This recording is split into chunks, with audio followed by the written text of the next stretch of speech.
अस्सलाम वालेकुम दोस्तों, उम्मीद करता हूँ आप सब लोग खैरियत से होंगे। बात शुरू करने से पहले मैं दूसरी पढ़ लेता हूँ। आपसे भी रिक्वेस्ट है दूसरी पढ़ लिया करें क्योंकि उसकी बड़ी अजमत और फजीलत है। अल्लाहुम्मा सल्लि अला मुहम्मदिन व अला आलि मुहम्मदिन कमा सल्लैता अला इब्राहीम व अला आलि इब्राहीम इन्नका हमीदुम मजीद। अल्लाहुम्मा बारिक अला मुहम्मदिन व अला आलि मुहम्मदिन कमा बारकता अला इब्राहीम व अला आलि इब्राहीम इन्नका हमीदुम मजीद।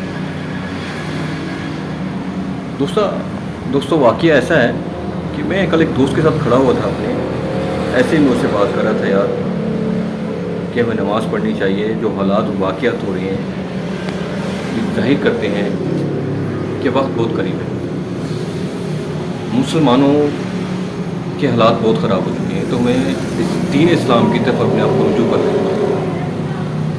तो वो मुझे एक सवाल करता है और बात भी उसकी समझ में सही आ रही थी जो आजकल के हालात हो रहे हैं। वो कहता है यार ये तो बताओ यार रशीद भाई कि नमाज तो बुराई से रोकती है। जो लोग नमाज पढ़ते हैं, झूठ बोलते हैं और ख़यानत करते हैं, हक़ूक़ुल इबाद का ख्याल नहीं करते, तो वो क्या है? आप ये बताओ ना, आप तो मुझे कह रहे हो नमाज़ पढ़ा करो। ठीक है, तो मैंने उससे फिर उसका सवाल सही था जो आज के रूटीन में हर कोई बंदा सवाल पूछता है और करते भी हैं इस तरह के, कि क्या वजह फिर वो बुराई क्यों करता है। आइए इसका हल देखते हैं। कुरान शरीफ में, कुरान शरीफ हमें इसके बारे में क्या कह रहा है। अल्लाह ताला कुरान शरीफ में क्या कह रहे हैं, हमें कौन सी नमाज़ पढ़ने के बारे में कह रहे हैं कि हमें वो नमाज़ पढ़नी चाहिए जो हमें बुराई से रोकती है। देखते हैं सूरह निसा, कुरान शरीफ की सूरत नंबर 50, सूरह निसा आयात 142। बेशक मुनाफिक अल्लाह से चालबाजियाँ कर रहे हैं और वो इन्हें चालबाजी का बदला देने वाला है, और जब नमाज को खड़े होते हैं तो बड़ी काहिली की हालत में खड़े होते हैं, सिर्फ लोगों को दिखाते हैं और याद इलाही तो यूं ही सी बराए नाम करते हैं। इसकी तफसीर है मौलाना मौदूदी रहमतुल्लाह ने लिखी है। इनके बारे वो बयान करते हैं, नबी करीम सल्लल्लाहु अलैहि वसल्लम के ज़माने में कोई शख्स मुसलमानों की जमात में शुमार ही ना हो सकता था जब तक कि वो नमाज का पाबंद ना हो।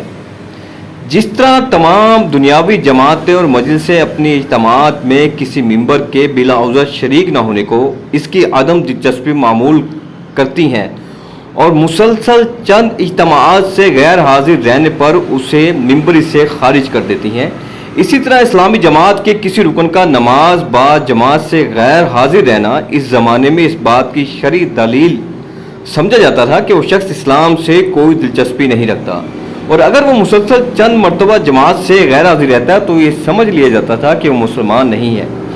इस बिना पर सख्त से सख्त मुनाफिकों को भी इस ज़माने में पाँचों वक्त मस्जिद की हाज़िरी ज़रूर देना पड़ती थी, क्योंकि इसके बगैर वो मुसलमानों की जमात में शुमार किए ही नहीं जा सकते थे। अलबत्ता जो चीज़ इनको सच्चे अहले ईमान से मुमीज़ करती थी वो ये थी कि सच्चे मोमिन ज़ौक़ शौक़ से आते थे, वक्त से पहले मस्जिदों में पहुंच जाते थे, नमाज से फारिग होकर भी मस्जिदों में ठहरे रहते थे, और इनकी एक एक हरकत से जाहिर होता था कि नमाज से इनको हकीकी दिलचस्पी है। बखलाफ इसके अजान की आवाज़ सुनते ही मुनाफिक की जान पर बन जाती थी, दिल पर जबर करके उठता था। इसके आने का अंदाज साफ खुमाजी करता था कि आ नहीं रहा बल्कि अपने आप को खींच कर ला रहा है। जमात ख़त्म होते ही इस तरह भागता था गोया किसी कैदी को रिहाई मिली है। इसकी तमाम हरकत सकनात से जाहिर होता था कि शख्स खुदा के जिक्र से कोई रग़बत नहीं रखता। सुना आपने दोस्तों, देखो जिस नमाज के बारे में कहा गया हम नमाज ही नहीं पढ़ते, लेकिन हमें किसी दूसरे को देखकर ये बात नहीं कहनी चाहिए कि यार वो नमाज़ पढ़ता है इसको हम नमाज ही ना पढ़ें। इसका मतलब ये नहीं है, बल्कि वो नमाज से ही नहीं पढ़ता। तो अल्लाह ताला हमें भी ऐसी नमाज़ पढ़ने की तौफीक अता फरमाए। जैसे कि मैंने पहले भी आप लोगों को बताया है कि हमारे हर मसले का, हर परेशानी का, हर मुश्किल का हल कुरान शरीफ में है। अब मुझे कितनी देर लगी है इसको पढ़ने में, कितनी देर लगी है आपको सुनने में? 5 से 6 मिनट।